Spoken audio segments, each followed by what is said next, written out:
Hi everyone, we hope you're doing well. We're continuing to miss you and pray for you during this time, especially as things in the U.S. have hit a boiling point this week as well. We hope and pray that the peace of Jesus and God could help you and help us as a people, as a nation, as a world to find God during these times. We're going to continue to look at the names of God and the way we can understand God's character through his names. I remember growing up in California, I was exposed to languages like Spanish and other languages which had the trilled or rolled R's, but I could never do it. I would try to roll my R's and I just couldn't. And we were led to Indonesia to serve in Indonesia, and lo and behold, the Indonesian language uses a trilled or rolled R.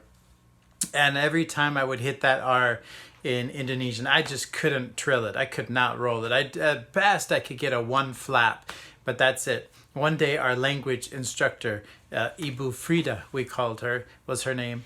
She called me aside and another guy from Australia named Ian, and she had worked so hard with us. You could see this sort of pain and agony, but joy and love in her expression of saying, you need to come for extra class. On the one hand, I hate doing that to you. I hate having you be in here in class more. I want you to be out. I want you to be with the people. I don't want to do this to you. But if I'm going to help you learn Indonesian and succeed, you have to get in here and we have to figure this R out because you are not getting it. I remember laying upside down on the bed with my head hanging off the bed to try to get my R's going. And I every time throughout the day, I would just practice an R, an R, an R, and I would say Rosa, Rosa, Rosa, and I would try to get that R to roll when I said Rosa, and I just couldn't do it. And then I finally began to get a little bit of a trill, a little bit of a roll, a little bit of a flap, and a little bit more, and a little bit more, and it finally came, and she was so excited.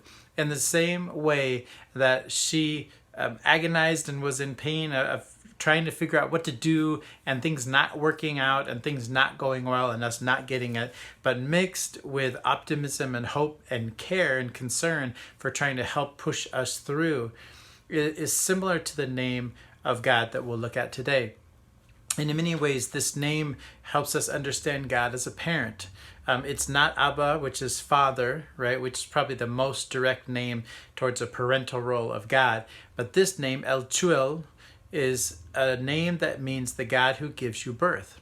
So if you think about a parent, right, the moment that you're able to see a child come into the world is one of the most amazing moments of your life. It's a beautiful moment. It's a time you look down and you say, that's my son or that's my daughter.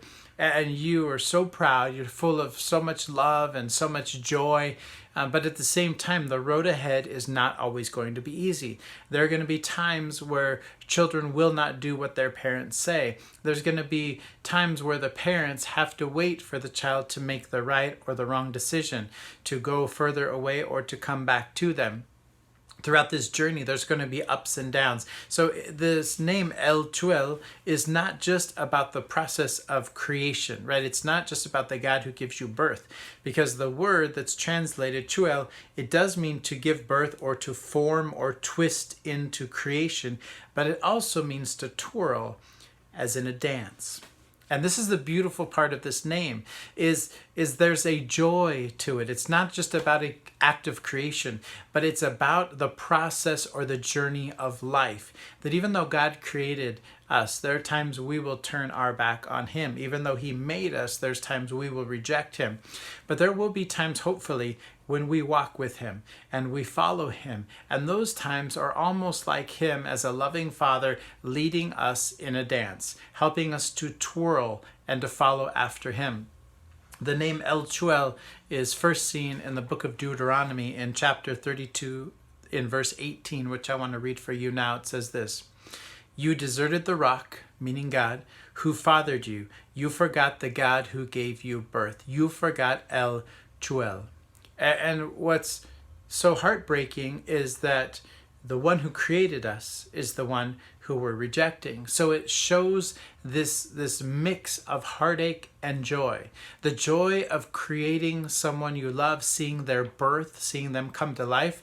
The joy of moments of life, of dancing with them. It's the image I get of the father-daughter dance at a wedding. The moment where a father is entrusting his daughter's well-being and care and life into the hands of another man. But he was the one who raised her. He was the one who took care of her. He was the one who stayed up at night.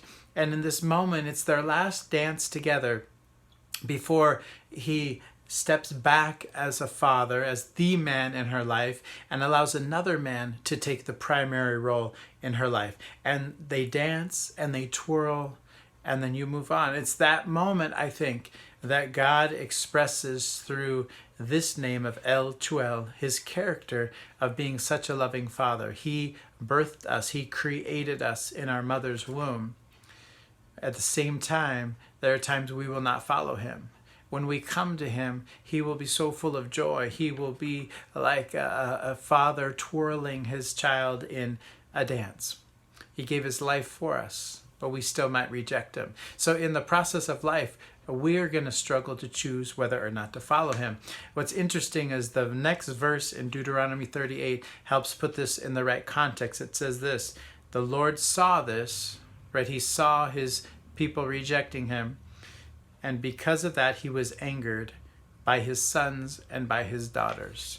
That in that context, we see the word sons and daughters being used appropriately, because El Chuwl doesn't just mean an all-powerful God that causes creation to happen. It has a very much feeling of a loving father who forms and twists his sons and daughters together, as involved in their creation, in them having life, in their birth, but also in their journey through life, of times that we may go away from God and we may come back to God. Every time we come back to him, he's ready to take us in and dance with us and enjoy the process of life with us, because he is El Chuwl, the God who gave us birth and the God who gives us life along the journey that we're on now. He's like that father raising a child. He knows he created us. He knows that he loves us, and he has a plan for us. That's why his name is revealed in Deuteronomy as El Chuwl, the God who gave us birth, who twisted us into being formed and created, but also the God who twirls us on the dance floor to lead us on the journey of life in the best way that we could ever experience. The further we get away from him, the less we will experience the joy of being twirled and danced around the dance floor by our Heavenly Father. I want to close with a passage out of Psalm 139 to help explain how the psalmist viewed this creation process of God being the creator God, El Chuwl, the God who gave us birth. The psalmist says this in Psalm 139: O Lord, you created my inmost being. You knit me together in my mother's womb. I praise you because I am fearfully and wonderfully made. Your works are wonderful. I know that full well. How precious to me are your thoughts, O God. If I were to count them, they would outnumber the grains of the sand. God bless.